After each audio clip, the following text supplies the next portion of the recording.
ನನ್ನ ಹೆಸರು ಅಂಜಲಿ. ತರಗತಿ 4ನೇ ತರಗತಿ. ವಿಷಯ ಕನ್ನಡ. ಬನ್ನಿ ನೋಡೋಣ ಮಕ್ಕಳೇ, ಇಲ್ಲಿ ಜಲಚಕ್ರ ಇದೆ. ಮಳೆ ಹೆಂಗಾಗುತ್ತದೆ ಅಂತ ನೋಡೋಣ ಬನ್ನಿ. ಮಳೆ ಉಂಟಾಗುವುದು, ಮಳೆ ಬರುತ್ತೆ. ಬಾಷ್ಪೀಕರಣ, ಕಾದಿದ ನೀರು ಮೇಲೋಗುತ್ತೆ. ಆವಿಕರಣ, ಇದೆಲ್ಲ ಸಮುದ್ರ ಅಂಬೋಳಿ. ಸಮುದ್ರದಿಂದ ನೆಲದ ಮೇಲೆ ಗಾಳಿಯ ಮೂಲಕ ಹೋಗುತ್ತದೆ. ಸಾಧಾರಣ ಹಾಗೂ ಮಳೆಯಾಗುವಿಕೆ. ಆಮೇಲೆ ಇಲ್ಲೆಲ್ಲ ಮೊಡಗಾಗಿ ಮಳೆ ಸುರಿಸುತ್ತೆ.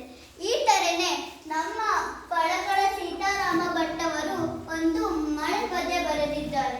ಅದನ್ನು ಎಲ್ಲರೂ ಹೇಳೋಣ ಬನ್ನಿ. ಪಾಠ 4 ಮಳೆ ಪದ್ಯ.